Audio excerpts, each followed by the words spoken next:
મિત્રો, આમ તો ભારતના ભાગલાને વિષય બનાવતી ઘણી બધી નવલકથાઓની મેં વાત કરી છે. એમાં આગ કા દરિયા છે, સૂખા બરગદ છે, તમસની વાત કરી છે, આધા ગાંવની કરી છે, પિંજરની અમૃતા પ્રીતમની કરી છે, ગરમ હવા જેવી ફિલ્મની પણ આપણે વાત કરી છે. પણ એક નવલકથા કમલેશ્વરની કિતને પાકિસ્તાન એ રહી ગઈ હતી. કારણ કે મને ભારત વિભાજનની તમામ નવલકથાઓ અને તમામ વાર્તાઓની એકવાર એક સાથે વાત કરવી છે. એટલે મને થયું કે પહેલાં આ નવલકથાની જરા વિગતે વાત કરી લઈએ. કિતને પાકિસ્તાન.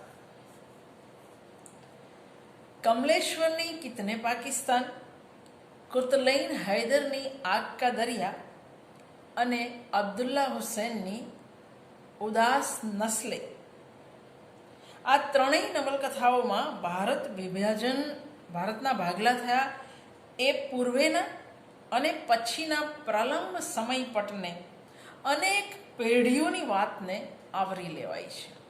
એમાં મેં આગ કા દરિયા અને ઉદાસ નસ્લેની વાત ઓલરેડી કરેલી છે અહીંયા આ જ પ્લેટફોર્મ પર, યુટ્યુબ પર જ. ત્રીજી બાકી રહેતી હતી એ હતી કિતને પાકિસ્તાન. આ ત્રણેય નવલકથામાં ભારતીય ઉપખંડના વિભાજનને કારણે જે વ્યાપક સાંસ્કૃતિક સમસ્યાઓ ઊભી થઈ એની વાત સમયના મર્યાદિત ઢાંચાને બાજુ પર મૂકી દઈને એના સર્જકોએ કરી છે. જોકે આ ત્રણેય સર્જકોએ સમયનો પટ અને કથન રીતિ અલગ અલગ પસંદ કરેલ છે. કિતને પાકિસ્તાનમાં કમલેશ્વર અનેક પ્રકારના વિભાજનોની કથા કહે છે. પ્રાગ ઐતિહાસિક કાળથી થતા આવતા અનેક પ્રકારના વિભાજનોની કિતને પાકિસ્તાન એક બૃહદ કથા છે. આમ તો આગ કા દરિયામાં પણ ઈસવીસન પૂર્વે 400થી લઈ અને 1956 સુધી, એટલે કે આઝાદી પછીના 5-6 વર્ષની કથા છે. ઉદાસ નસ્લેમાં લગભગ 1915થી લઈ અને 1955 સુધીની કથા છે. આ તો છે પ્રાગ ઐતિહાસિક સમયથી ઉપાડે છે પોતાની વાતને. 2003ના વર્ષનો દિલ્હી સાહિત્ય અકાદમીનો કિતને પાકિસ્તાનને પુરસ્કાર મળ્યો ત્યારે ઘણા બધા વિવાદ પણ થયેલા.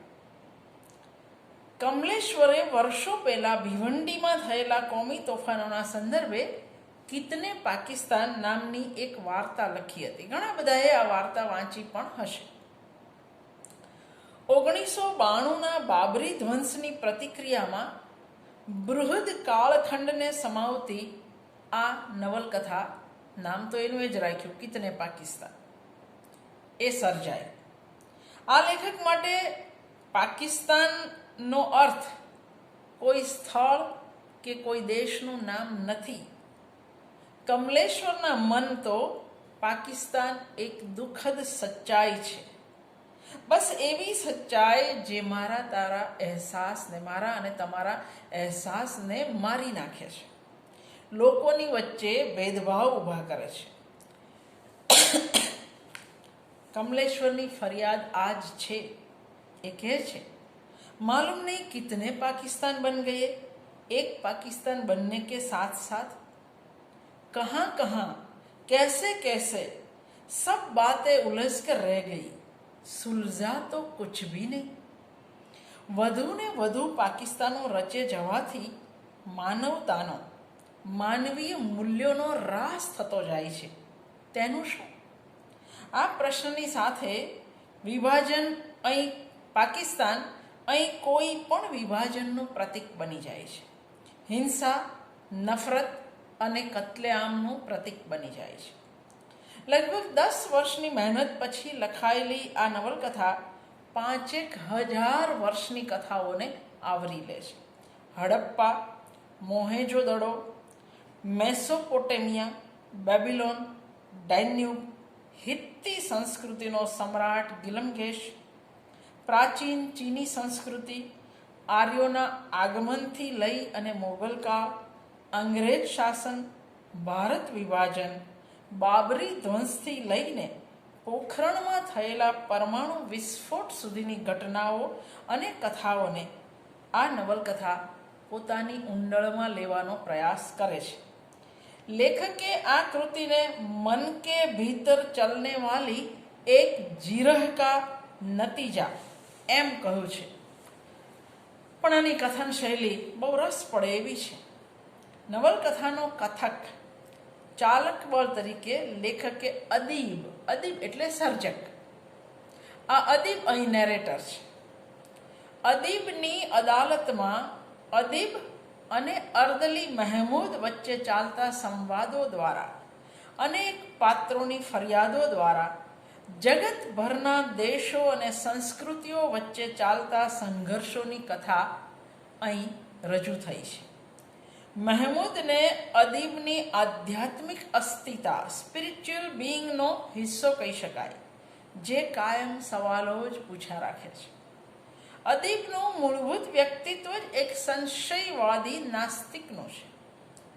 દસ્તાવેજીકરણ પામેલા ઇતિહાસની સામે સતત પ્રશ્નો ઊભા કરતો અદીબ ન્યાયાધીશની જેમ ભૂતકાળના ઇતિહાસની નિર્મમ સમીક્ષા પણ કરે છે.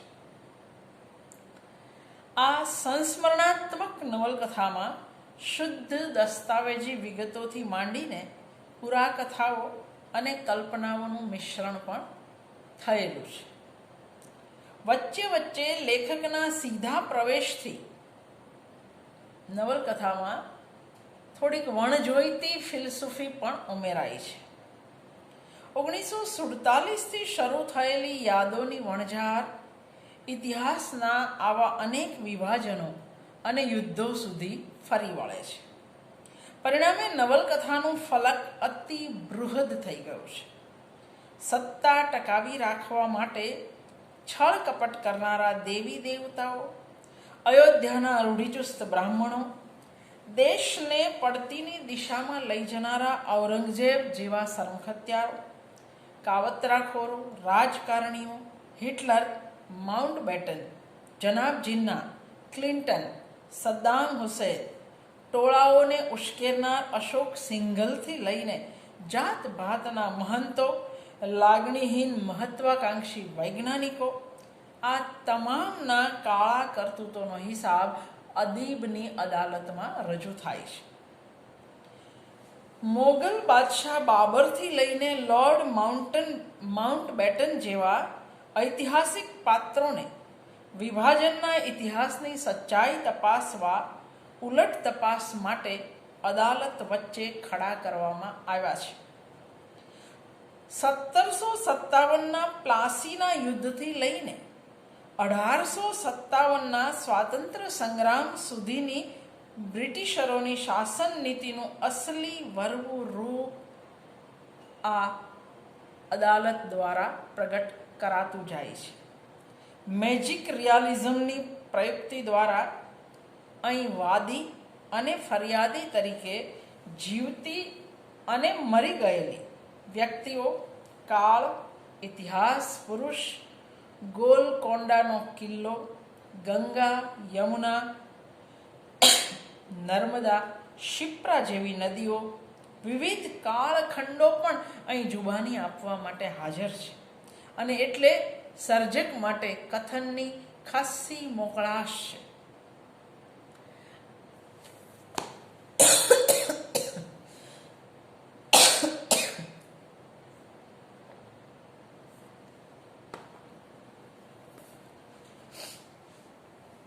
આ નવલકથામાં કોઈ નાયક કે કોઈ ખલનાયક નથી. સમય અથવા તો કાળને જ તમારે આ નવલકથાનો નાયક માનવો પડે. સ્થળ અને સમયના સીમાડાઓને અતિક્રમી જતું અદીબનું પાત્ર કૃતિમાં તમને વિવિધ ભૂમિકામાં નજરે પડશે. પ્રેમના બદલામાં પ્રેમ નહીં પામેલ પ્રેમી તરીકે, સવાલ પૂછતા ઇતિહાસકાર તરીકે, સમાજ સેવક તરીકે, અંતરાત્માનો અવાજ સાંભળનાર વ્યક્તિ તરીકે, આ દરેક ભૂમિકામાં અદીબ એકાદી એવી વ્યક્તિના સંપર્કમાં આવે છે જે સામાન્ય માણસની પીડાનું, એના અવાજનું પ્રતીક બની જાય છે. એવી સામાન્ય વ્યક્તિ જેના અવાજની ખુદ સમયે પણ અવગણના કરી હોય. વિદ્યા, સલમા જેવી પ્રેમ કથાની પાતળી શેર દ્વારા જરાક કલ્પના લોકમાં વિહરી લેતા લેખક આ અધૂરી પ્રેમ કથાઓથી એવું કહેવા માંગે છે કે જ્યાં સુધી માણસ જાત આવા વિભાજનોથી વહેંચાતી રહેશે ત્યાં સુધી પ્રેમ નામનો શબ્દ માત્ર શબ્દ જ રહી જશે. એવો ઠાલો શબ્દ જે પોતાનો અર્થ ગુમાવી ચૂક્યો હોય. કિતને પાકિસ્તાન એટલે એક એવી કથા જેમાં ઇતિહાસ સામે ઇતિહાસ, વિભાજનમાં વિભાજન અને કથાઓ પાછળ અવાંતર કથાઓ વિવિધ રંગોમાં રજૂ થઈ છે. ઇતિહાસના ખંડો, વાસ્તવિક સ્થિતિ અને પૌરાણિક કથા પ્રસંગો આ નવલકથામાં પરસ્પર એકમેક સાથે અથડાયા કરે છે. વિભાજનનો અજંપાગ્રસ્ત અનુભવ આપણા વર્તમાનને પણ ગ્રસી રહ્યો છે. સદીઓના સહિયારા જીવનને, સંસ્કૃતિને વિસારે પાડીને બે પ્રજા એકમેકથી વધારે અને વધારે દૂર જઈ રહી હતી ત્યારે પોતાના અજંપાને વ્યક્ત કરવા કમલેશ્વર આ નવલકથા લખે છે.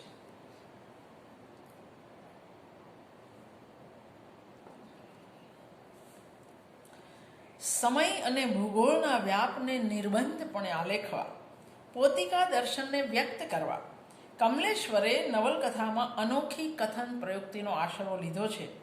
અને એટલે જ આ નવલકથાનો જે પ્લોટ, જે વસ્તુ સંકલના છે એ મોટા ભાગની આપણે જેને નવલકથા તરીકે ઓળખીએ છીએ એનાથી જુદો છે. લેખકના મનના તરંગે ચાલતી, એમની પોતિકી માન્યતાઓને અનુસરતી આ કૃતિમાં ઐતિહાસિક વિગતોની સાથે દંતકથાઓ અને કલ્પના પણ ભરપૂર છે. વળી લેખકે પોતાને અનુકૂળ આવે એવી જ કથાઓ ટાંકી છે. પણ વાંચનારે યાદ રાખવાનું છે કે આ નવલકથા છે. કેટલાકે આને દસ્તાવેજી નવલકથા કહી છે, તો કેટલાકે એને વૈશ્વિક ઉપન્યાસ એવું પણ કહ્યું છે. કેટલાકે એના અતિશય વધારે પડતા વખાણ પણ કર્યા છે. અમૃતા પ્રીતમે તો એવું કહેલું કે यह उपन्यास 20वीं सदी की उपलब्धि है.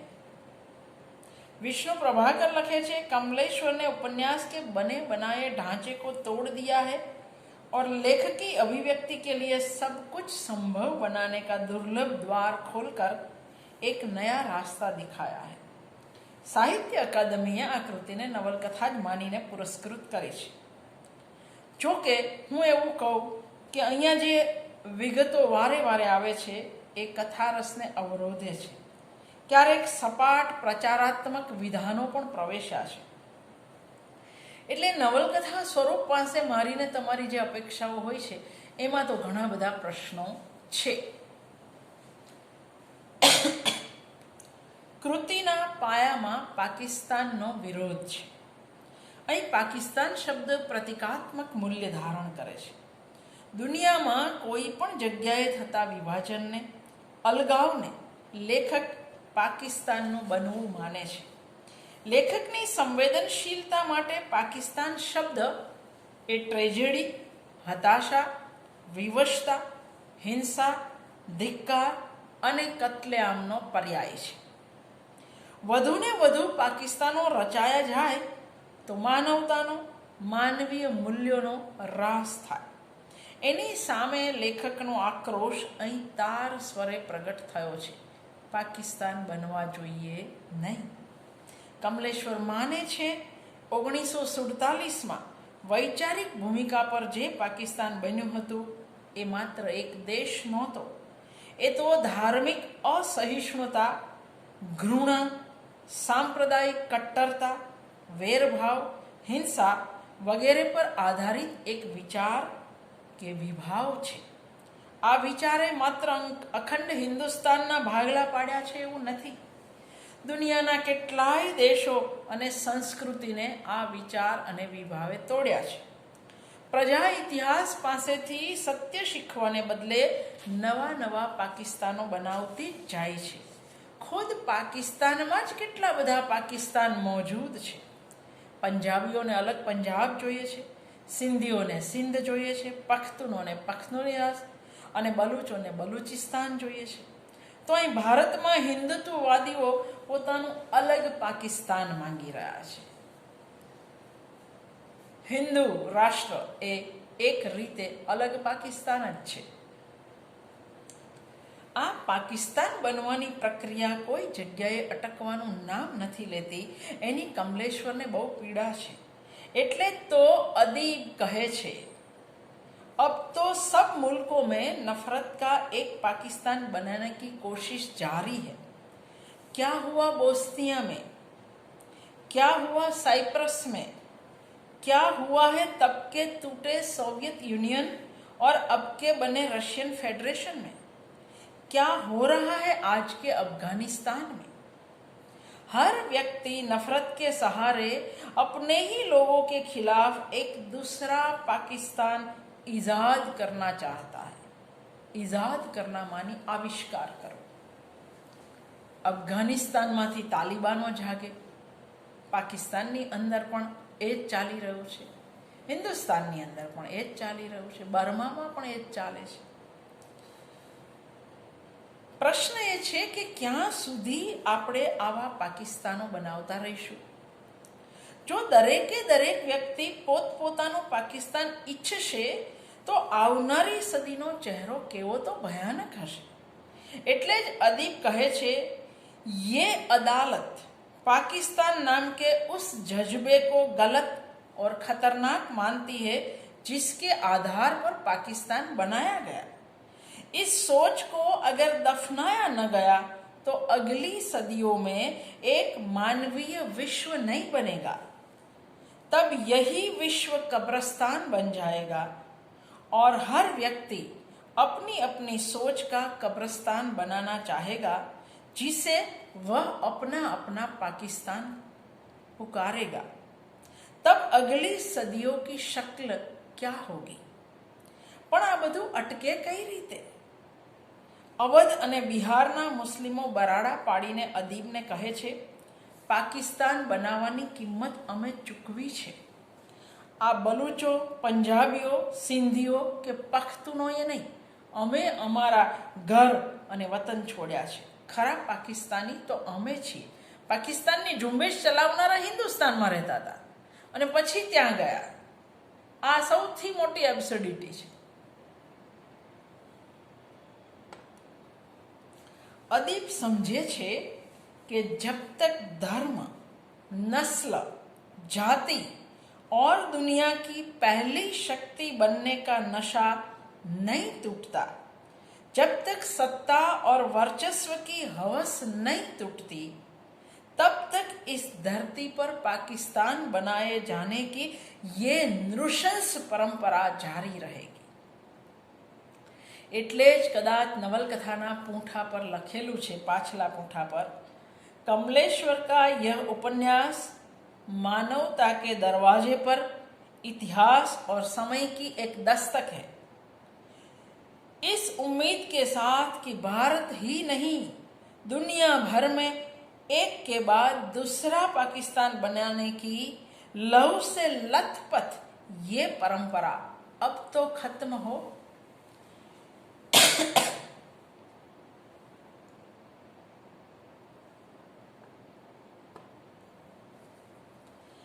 આ નવલકથા સદીએ સદીએ, દાયકે દાયકે માનવજાત જે દિશામાં કદમ માંડી રહી છે, માનવજાતનું જે હદે અધઃપતન થઈ રહ્યું છે, એના વિશે વાચકને વિચાર તો કરે છે.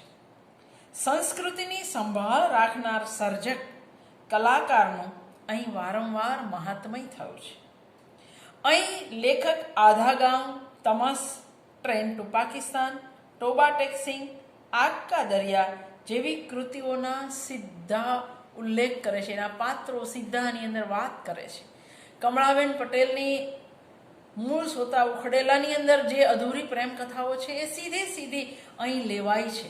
એટલે આ નવલકથા એક વિશેષ વાચકની અપેક્ષા રાખે, જે વાચકને આધા ગાંવ, તમસ, ટ્રેન ટુ પાકિસ્તાન, ટોબા ટેક્સિંગ, આગ કા દરિયા આ બધું ખબર હોય તે વાચક કિતને પાકિસ્તાનને માણી શકે સાચા અર્થમાં.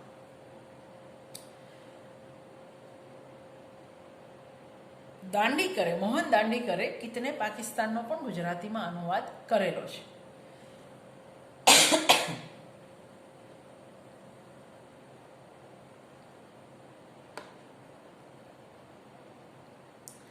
આધા ગાંવ નવલકથાના જે બહુ જ મર્મસ્પર્શી સંવાદો છે, જે મને તમને ઊંઘવા ના દે એવા સંવાદો અહીં સીધા લેવામાં આવ્યા છે.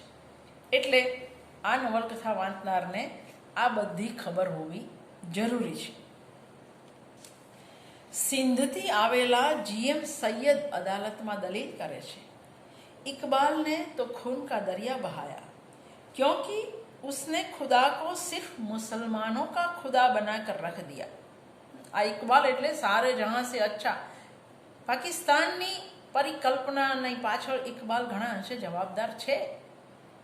એટલે કે છે, इकबाल ने खुदा को सिर्फ मुसलमानों का खुदा बनाकर रख दिया. इकबाल से पहले तो खुदा सबका था, लेकिन इकबाल ने खुदा को मस्जिद में कैद कर देने का पाप किया है. अल्लामा इकबालની શાયરીની નૈતિકતા વિશે પ્રશ્ન ઉઠાવતો અદીબ પાકિસ્તાની સર્જકોને ઉપાલંપ આપતા કહે છે, શું મેળવ્યું તમે લોકોએ પાકિસ્તાન લઈને? જોકે પાકિસ્તાનની તરફેણ કરનારા પછીથી પારાવાર પસ્તાયા એ પણ જાણીતું છે. नफरत के जिस सैलाब का हमने समर्थन किया था उसने किसी को कहीं नहीं पहुंचाया. પણ આ સમજ કેટલી મોડી આવી, જ્યારે દેશ બે ટુકડામાં વહેંચાઈ ગયો, એક આખી નસ્લ ખતમ થઈ ગઈ, ત્યારે છેક આ સમજ આવી. અને એટલે જ અદીબને પણ સામો ઠપકો ખાવો પડે છે પાકિસ્તાની સર્જકો પાસેથી. એ સમયે તમે અમારાથી જુદા થોડા હતા. તબ અદીબ तुम अमृता प्रीतम, करतार सिंह दुग्गल, मोहन राकेश, भीष्म साहनी, देवेंद्र सत्यार्थी और यहाँ तक कि यशपाल, उपेंद्रनाथ अश्क और अग्नेय तक सब खामोश रहे. तुम लोगों ने पार्टीशन के बाद पार्टीशन के हौलनाक मंजर, भयानक दृश्य जरूर पेश किया, लेकिन ईमानदार तमाशाइयों की तरफ. वह सिर्फ मंटो था जिसने टोबा टेक्सिंग की लाश सरहद की गैर कुदरती लकीर पर फेंकी थी. हमने गलती की, पाकिस्तानी सर्जकों के છે, पर तुमने भी तो उसी गलती में हाथ बटाया था. એક મંટોને માફ કરી શકાય એમ છે, બાકીના બધાએ પછીથી પીડા વ્યક્ત કરી, ત્યારે કોઈ બોલ્યું નહોતું. નવલકથામાં જે દર્શન વ્યક્ત થયું છે તેમાં માનવીય અસ્તિત્વની તાત્વિક મીમાંસા વિશેના વિરોધાભાસો પણ ગૂંથાયા છે.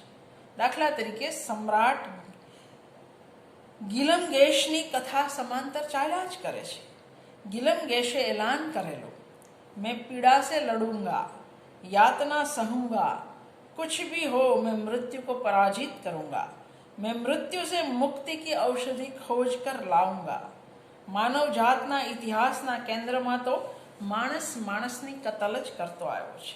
સામૂહિક હત્યાકાંડો દ્વારા માણસના જીવનનો અંત આણી દેવામાં હંમેશા માણસ જ હાથો બનતો આવ્યો છે. આવા બીભત્સ કૃત્યોનો ઇતિહાસ સાક્ષી છે. હિટલરે કરેલી કત્લેઆમ કે હિરોશીમા કે નાગાસાકી એના આપણા તાજેતરના દ્રષ્ટાંત છે. વક્રતા એ છે કે ગિલમગેશ મોત પર વિજય મેળવી અમરત્વ પ્રાપ્ત કરવાની આશા સેવે છે. પીડા અને મોતની સામે લડી લેવાનો નિર્ધાર તથા માણસની સત્તા માટેની ભૂખ બેઉ હાથમાં હાથ મેળવીને ચાલે છે હંમેશા. માનવજાત પોતે પોતાના સર્જન અને વિસર્જનના બેવડા બંધન વચ્ચે વિચિત્ર રીતે ફસાયેલી છે. નવલકથામાં કબીર કહે છે, હું અંધ છું એટલે દરેક વસ્તુને બહુ સ્પષ્ટ રીતે જોઈ શકું છું. આ બીજી વક્રતા છે. દેખતો માણસ આંતરદર્શન કરી શકે એ કદાચ શક્ય જ નથી રહ્યું. મુક્તિનો સંદેશ લાવતા સમ્રાટ ગિલમગેશનો અવાજ માનવજાતની સૌથી મોટી ધરોહર છે. આ અવાજ ભ્રષ્ટ થઈ ગયેલા દેવલોકમાંથી કોઈ દેવદાસી રૂના અદીબને સોંપે છે, કારણ કે માત્ર અદીબ એટલે કે કલાકાર દુનિયાના માત્ર કલાકાર જ આ મુક્તિના અવાજને જીવંત રાખી શકે છે સદીઓ સુધી. ફૈઝાબાદની બહુ બેગમ અદીબને સલાહ આપે છે. અદીબ એટલે કોઈ પણ સર્જક અથવા કોઈ પણ કલાકાર. બેટા તું अपना ख्याल रख. कोई राजा महाराजा, कोई बादशाह या शहनशाह, कोई नेता या प्रधानमंत्री अपने वक्त का जवाब कभी नहीं देगा. जवाब सिर्फ अदीब तुझे देना पड़ेगा या तो कौम को देना पड़ेगा. જો કે ઇંતજાર હુસૈન કહે છે કોઈ કોઈ પ્રશ્નો એવા હોય છે જેનો જવાબ ન તો સર્જક પાસે હોય છે ન સમય પાસે હોય છે. સર્જક જો પોતાના કાળખંડમાં બનતી ઘટનાઓ સામે અવાજ ન ઉઠાવે તો સમય એને કદી માફ કરતો નથી. સર્જકના આ સામાજિક ઉત્તરદાયિત્વ તરફ વારંવાર અહીં અંગુલી નિર્દેશ થયેલો છે. તહેઝીબ એટલે કે સંસ્કૃતિ અદીબને કહે છે, अदीब ये तुम्हारी बिरादरी है जिसने मुझे जिंदा रखा. मानी तहजीब को जिंदा रखा. रियासत ने तो मेरे 2 टुकड़े कर दिए. रियासत એટલે રાજકારણ. રાજકારણે તો મને 2 ટુકડામાં વહેંચી દીધી. लेकिन मैं तहजीब कोई भूखंड नहीं कि कोई मेरा टुकड़ा टुकड़ा कर दे. સંસ્કૃતિને ન વહેંચી શકાય. ઇંતજાર હુસૈન કહે છે કે પાકિસ્તાન ભારત આવ્યો, મારી પાછળ પાછળ અશ્વત્થામા કેવી રીતે પીછો છોડાવવો. એટલે પછી મને યાદ આવ્યું કે હું સરહદ પાર કરી જાઉં, અને હું સરહદ પાર કરી ગયો કારણ કે અશ્વત્થામા પાસે તો પાકિસ્તાન જવાનો વિઝા નહીં હોય. લાહોર ઉતરીને મેં પાછળ જોયું, અશ્વત્થામા મારી પાછળ જ હતો. એ દેખાડે છે કે તમે તહેઝીબને કદી પણ 2 ટુકડામાં વહેંચી શકો નહીં. કમલેશ્વરનું માનવું છે કે પોતપોતાનું પાકિસ્તાન બનાવવાની વિચારસરણી આદિકાળથી ચાલી આવે છે. 1947માં અલગ થયેલા પાકિસ્તાનના મૂળિયા એમને ઔરંગઝેબ અને દારા શિકોહના સંઘર્ષમાં દેખાય છે.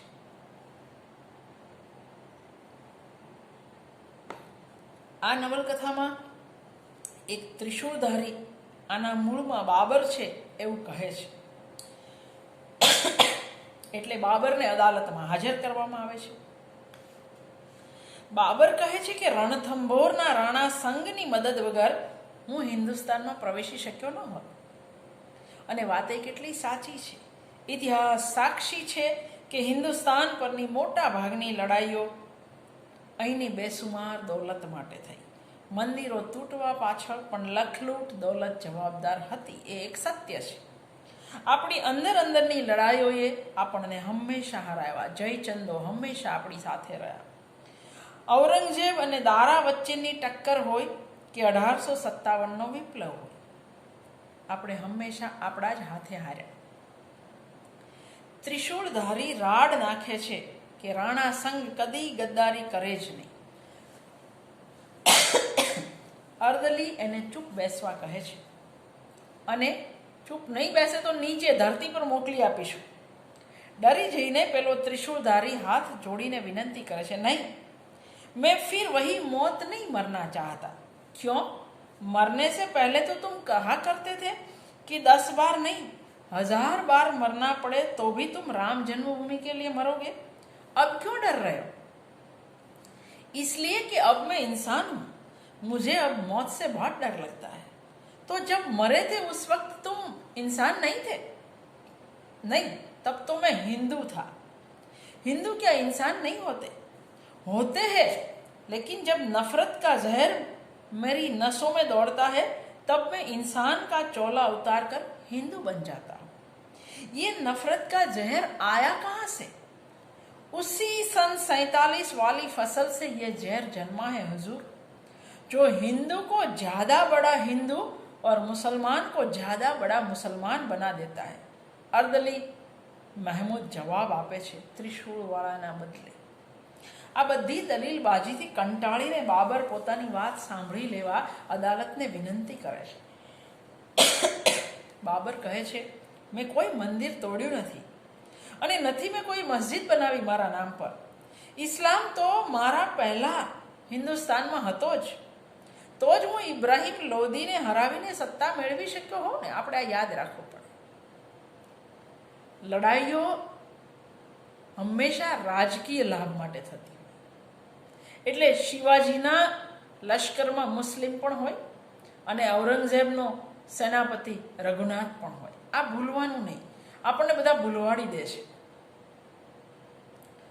મારા વખતમાં તો રામ ભગવાન જ નહોતા. હું એમનું મંદિર ક્યાંથી તોડવાનો? હું તો એક વતનની શોધમાં નીકળ્યો હતો અને મારા જમાનામાં તલવાર વગર વતન નહોતું મળતું. મારી રાજધાની આગ્રા હતી અને ત્યાંથી 50 માઇલ દૂર મથુરા હતું. મારે તોડવું હોત તો હું કૃષ્ણનું જન્મસ્થાન ન તોડત. આટલે દૂર અયોધ્યા સુધી શા માટે લાંબો થાય? બાબર અદાલતને કહે છે, તમારે આ મસ્જિદ પાછળની ખરી હકીકત જાણવી હોય તો એ ફ્યુહરર એને બોલાવો. અંગ્રેજોના વખતમાં આર્કિયોલોજીકલ સર્વે ઓફ ઇન્ડિયાના એ ડિરેક્ટર જનરલ હતા. એ ફ્યુહરર અદાલતને કહે છે, આ મસ્જિદ પર એક શિલાલેખ હતો. એમાં લખ્યું હતું કે 17/9/1523ના રોજ ઇબ્રાહિમ લોદીએ આ મસ્જિદનો પાયો નખાવેલો. 1524માં તૈયાર થયેલી મસ્જિદને છેક 1857 પછી બાબરી મસ્જિદ તરીકે જાણી જોઈને જાહેર કરવામાં આવી. ઇબ્રાહિમ લોદીએ ખુલ્લી જમીન પર મસ્જિદ બનાવેલી. ત્યાં કોઈ મંદિર હતું નહીં. પણ બાબરી મસ્જિદ કેમ? એવા પ્રશ્નના જવાબમાં બાબર અકળાઈને કહે છે, કોઈ ચાપલુસ સુબેદારે રાખી દીધું હશે ના. આજે આ દેશમાં આટલા બધા ગાંધીનગર નહેરુનગર છે, તો શું ગાંધી અને નહેરુ એને બનાવવા ગયેલા? એ ફ્યુહરર અદાલતને જણાવે છે 1850 સુધી બધું બરાબર હતું, પણ 1857ના વિપ્લવમાં હિન્દુ મુસલમાનને ખભે ખભા મિલાવીને લડતા જોયા પછી અંગ્રેજોને સમજાઈ ગયું કે હિન્દુસ્તાન પર રાજ કરવું હોય તો આ બે પ્રજાનું લડતા રહેવું બહુ જરૂરી છે.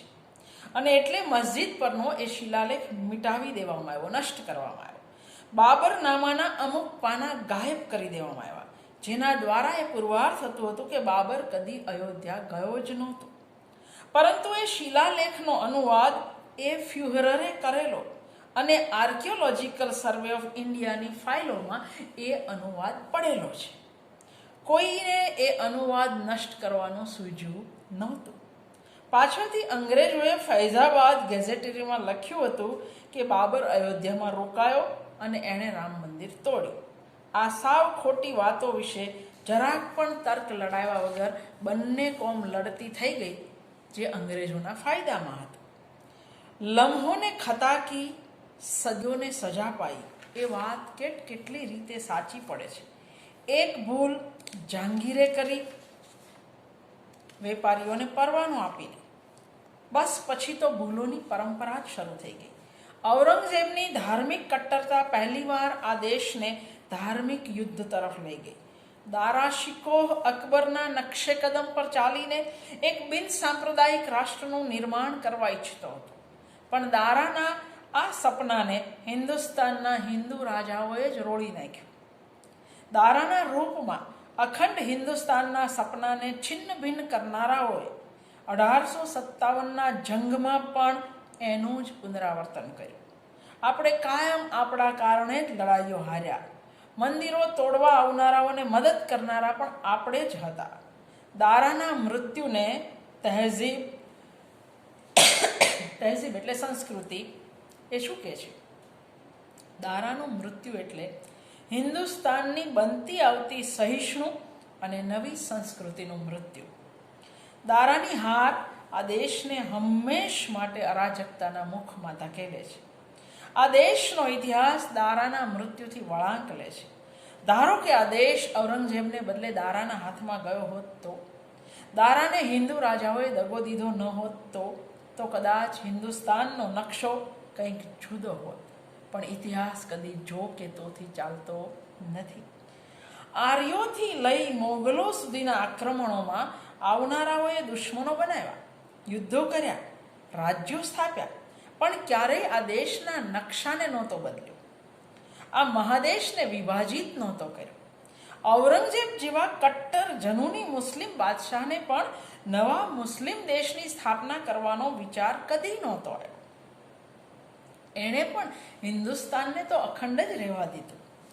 પણ અંગ્રેજ સોદાગરોએ 5000 વર્ષ જૂના દેશને પહેલી વાર ધર્મના નામે વિભાજિત કરી દેખાડ્યો.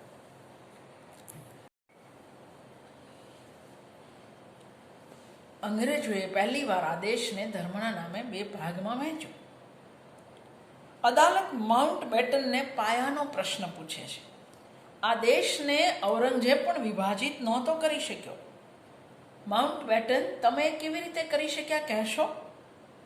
અદાલતમાં ટોડરમલ, કબીર, અર્દલી બધાના પ્રશ્નોથી ઘેરાયેલ માઉન્ટ બેટન એક પણ પ્રશ્નનો જવાબ આપી શકતા નથી. અંગ્રેજોએ જો ઈચ્છ્યું હોત તો જિન્નાને કદી પાકિસ્તાન ન મળ્યું હોત. પણ આ સામ્રાજ્યવાદી સત્તા 1857ની આપણી એકતાનો બદલો લેવા ઈચ્છતી હતી. 1857માં સમગ્ર હિન્દુસ્તાનમાંથી એક અવાજ ઉઠેલો, बेदखल कर दो इस जालिम फिरंगियों को, आज़ादी की ये जंग सबकी है, अपने अपने दीन और धर्म से ऊपर है अपने मुल्क और अपने कौम की आज़ादी. અહીં કોમ બરાબર હિન્દુસ્તાની છે. આવી એક થયેલી કોમને દુનિયાની કોઈ તાકાત ગુલામ ન રાખી શકે એ અંગ્રેજો સમજી ગયેલા.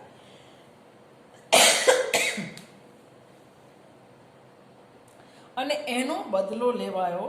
પ્રજાને, દેશને 2 ટુકડામાં વહેંચી નહેરુ અને પટેલને લંગડું ભારત અને જિન્નાને ઉધઈ ખાઈ ગયેલું પાકિસ્તાન સોંપવાનો નિર્ણય આ એકતાનો લેવાયેલો બદલો હતો. જિન્ના અને ચર્ચિલની મુલાકાતો, એક પણ મુકદમો લડ્યા વગરના જિન્નાના લંડનના 3 વર્ષ, એ દરમિયાન અનેક લીગી નેતાઓની લંડનની મુલાકાત, એવી શંકા પડે જાણે ભારતને કેવી અને ક્યારે આઝાદી આપવી એનો તખ્તો તૈયાર કર્યા પછી જ માઉન્ટ બેટન જાણે કે જહાજમાં ચડ્યા હતા. બાકી જે અંગ્રેજ સામ્રાજ્યનું જાસૂસી તંત્ર હિટલર કે મુસોલિની જેવા સરમુખત્યારોના અંગત રહસ્યો જાણી લાવતું હતું, એને જિન્નાની આટલી ગંભીર માંદગી વિશે કશી ખબર ન હોય એ માની શકાય ખરું? શા માટે જૂન 1948ના બદલે ઓગસ્ટ 1947માં ભારતને આઝાદી આપવાની ઉતાવળ કરવામાં આવી? કેમ? શા માટે તમે ટળો, અમે અમારું ફોડી લેશું એવી ગાંધીની વિનંતીને કાને ધરવામાં ન આવી? કેમ?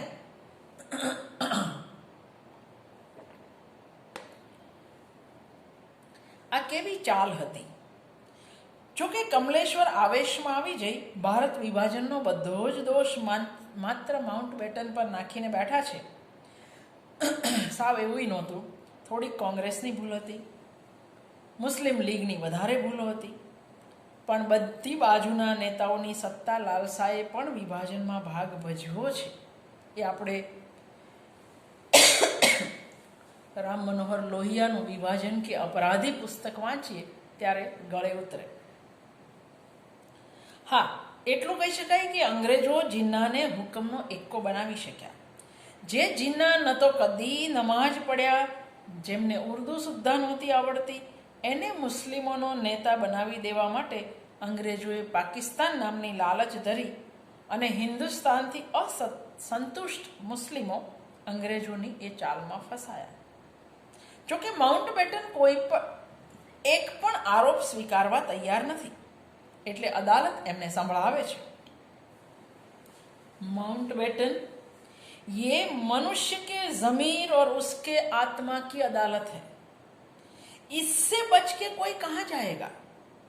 आप जिन सवालों के जवाब नहीं देंगे वे भी यहाँ हल हो जाएंगे.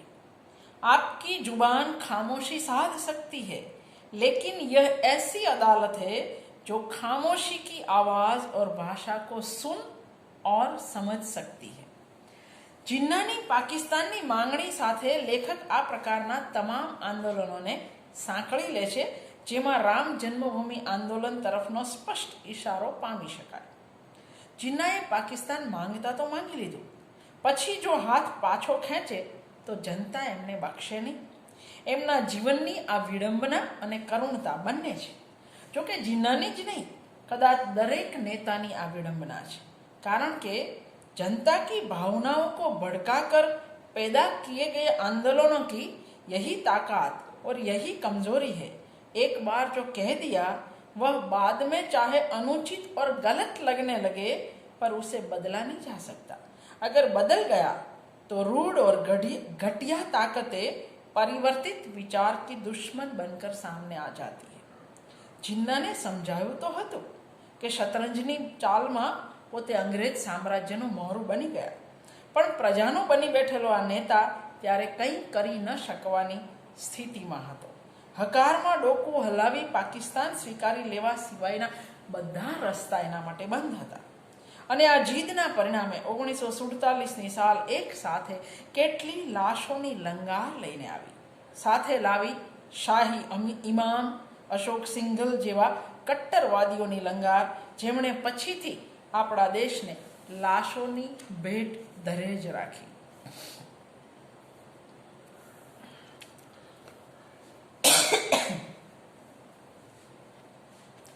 કબીર અદાલતમાં બેવ દેશની પ્રજા વતી બૂમ પાડીને માઉન્ટ બેટનને કહે છે, सच्चा इतिहास सिर्फ वह नहीं है जो साम्राज्यवादी नस्लों ने लिखा है.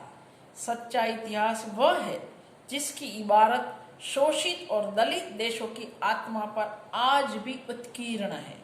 हमारे पास इतिहास की नदियां मौजूद है. तुम्हारे पास वे नहरें हैं जो तुमने तकों और स्वार्थों की कुदाल से खोद खोद कर निकाली है. इसलिए इतिहास का वास्ता हमें मत दो. तुमने अपना इतिहास लिखा है, लेकिन हमने तुम्हारा इतिहास जिया है.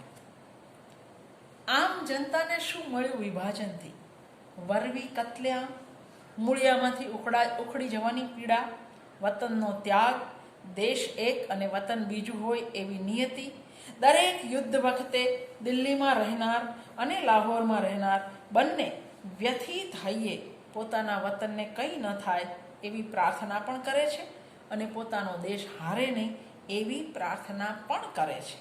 એમની બંને પ્રાર્થના નથી ફળવાની એ ખબર હોવા છતાં વતન પ્રત્યેની મમતા અને દેશ પ્રત્યેની વફાદારીથી આવું કરી બેસવા તેઓ લાચાર છે.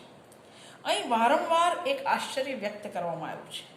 બેવ પ્રજાના પહેરવેશ, રહેણીકરણી, ભાષા, સંગીત, સાહિત્ય બધું એક હોવા છતાં આ દેશના બે ટુકડા કેમ થયા? વિભાજન કરવું જ પડે એવા નક્કર મુદ્દા કે કારણો હતા ખરા? જવાબ નામાં જ મળશે. પણ વાત જ્યારે જ્યારે ધર્મના ધાર્મિક નેતાઓના હાથમાં ગઈ ત્યારે હંમેશા સંસ્કૃતિઓએ જ વેઠવાનું આવ્યું. ધર્મના નામે દુનિયાના નકશામાં પાકિસ્તાન પહેલો દેશ હતો અને એટલે જ લેખક એકથી વધારે વાર આક્રોશપૂર્વક ધર્મનો વિરોધ અને સંસ્કૃતિની તરફેણ કરી બેઠા છે. કારણ કે ધર્મે હંમેશા સંસ્કૃતિઓનો વિનાશ જ કર્યો છે, દુનિયાને 4 ડગલા પાછળ જ ધકેલી છે. અદીબ કહે છે, ये ठहरी हुई सदियाँ जो लाखों करोड़ों बरस पहले चली थी पर वहीं पहुंची जहां से वे चली थी.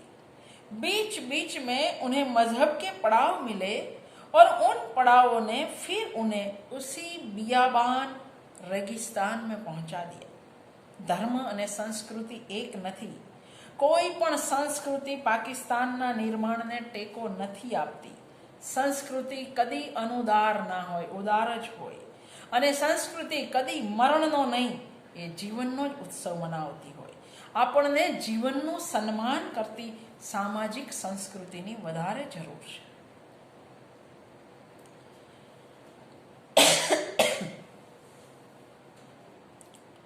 ધર્મની ખોટી સમજ તમામ બેબુનિયાદ પાકિસ્તાનોની બુનિયાદ નાખે છે. એટલે જ અદીબ કહે છે, इसलिए शायद दुनिया के हर धर्म को अपनी धर्मांधता से लड़ना और जीतना पड़ेगा. કારણ કે દુનિયાનો કોઈ ધર્મ માણસથી ચડિયાતો નથી. પણ થાય છે શું? સમય કહે છે ઔરંગઝેબના હિન્દુ વિરોધીઓ કરતા દારા શિકોહના કટ્ટર મુસ્લિમ વિરોધીઓની સંખ્યા મોટી હતી. કારણ मजहब को सब मानते हैं पर मजहब की कोई नहीं मानता. ધર્મના નામે મંદિર, મસ્જિદ, મૂર્તિ, ચર્ચ કે પિરામિડ કશું પણ તોડવા માટે ઉઠનારા હાથોને इतिहासकार रोके छे. सुनो, यहाँ सदियां बोलती है. जब तक अपने पुरातन खंडहरों को तुम प्यार नहीं करोगे तब तक भविष्य को खंडहर बनाने से बचा नहीं पाओगे. ये मंदिर, ये मस्जिद, गिरजे और ये पिरामिड, ये वे जगह है जहां तमाम सभ्यताएं कंधे से कंधा मिलाए मौजूद है. ये सारी विरासत हमें बताती है कि आज हम जितने जानकार और समझदार हैं वह इन्हीं के कारण है. અદીબની અદાલતમાં સમય ઇતિહાસની સામે દુનિયાભરના સરમુખત્યારો અને લાશોની કતાર છે. અહીં ચાલતી દલીલોમાં સામ્રાજ્યવાદના કારણો, પૂંજીવાદના પરિણામો, ધર્માંધતાના પરિણામોની ગંભીર ચર્ચા થાય છે. પ્રશ્નો બોલકા બનીને રજૂ થાય છે. વિગતોની ભરમારથી કૃતિનો વેગ અવરોધાય છે. અહીં લાશોની જે કતાર છે તે દુનિયાના અનેક પ્રદેશોમાંથી આવેલી છે. કોઈ કાશ્મીરમાં મરાયા છે, કોઈ કોમવાદી તોફાનોમાં, કોઈ આતંકવાદીના હાથે, તો કોઈ પોલીસની ગોળીએ. શ્રીનગરમાં ધોળા દાડે ઠાર મરાયેલાઓ રાડ પાડીને અદાલતને કહે છે, મુફતીની દીકરી છૂટી જાય પણ અમારું શું? મારો કોઈ બાપ ખરો આ મુલકમાં? આ દરેક સામાન્ય માણસનો પ્રશ્ન છે. મારો કોઈ બાપ ખરો આ મુલકમાં? અહીં લોહી પરુથી લથપથ હિરોશીમા પણ ન્યાય માંગતું ઊભું છે. બોસ્નિયા, ઈરાક, રવાંડા, યુગોસ્લાવિયાની લાશો પણ અહીં આર્તનાદ કરતી ઊભી છે. દુનિયા આખીને યુદ્ધની હોળીમાં, યુદ્ધની ઝાળમાં હોમી દેનાર, ખેતરોમાં માત્ર બંદૂકો અને દારૂ જ ઉગાડનાર, સંસ્કૃતિનું મહત્વ નહીં સમજનાર, અમેરિકાની દાદાગીરીથી, જુલ્મોથી અકળાઈને અદીબ કોફી અન્નાન, જે યુનોના ચીફ હતા ત્યારે, કોફી અન્નાનને અદાલતમાં હાજર થવા ફરમાન કરે છે. પણ કોફી અન્નાન છાતીમાં દુખાવાની ફરિયાદ સાથે દવાખાનામાં દાખલ થઈ જાય છે.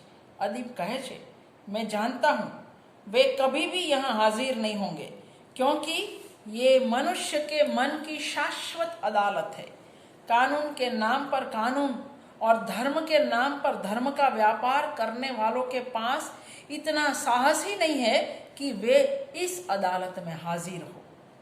ઇતિહાસમાં વિભાજનો પર વિભાજનો થતા જ ગયા. અદાલતમાં રજૂ થતા સાક્ષીઓની મદદથી જાણી જોઈને લખાયેલા ખોટા કે પૂર્વગ્રહયુક્ત ઇતિહાસ પરથી અહીં પડદો ઊંચકાતો રહે છે.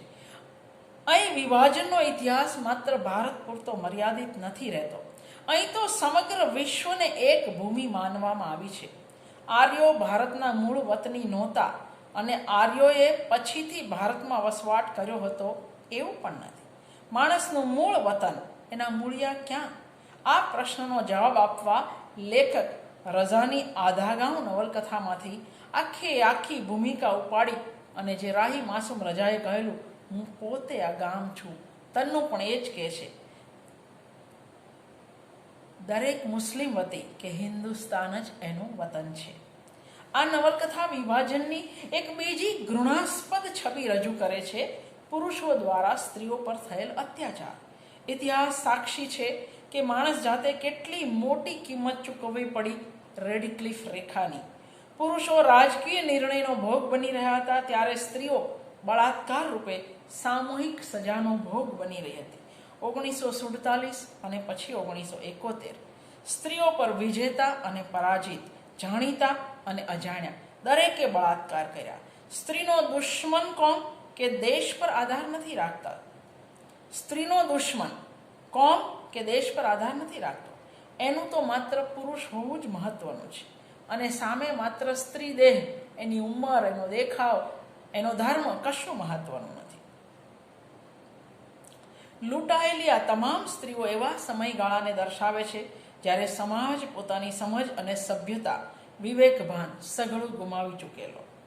આ નવલકથાની બીજી અનેક વાતો કરી શકાય, પણ થોડુંક એવું કહી શકાય કે અમુક વાતો ન કરી હોત, અમુક બોલકા વિધાનો ન કર્યા હોત તો ચાલત. અહીં ઘણું બધું છાપાળવી ઢબે પણ કહેવાયું છે. ઠેર ઠેર તર્કહીન સરળ સમીકરણો અને ભાવુક ઉદ્ગારો પણ જોવા મળે છે. ભારત વિભાજનની વાત કરતા સર્જક એના રાજકીય, આર્થિક, વૈચારિક કારણોની તપાસ સુધી નથી ગયા. નથી તો એની પાછળ જવાબદાર માનવીય સંવેદનાને એમણે તપાસી.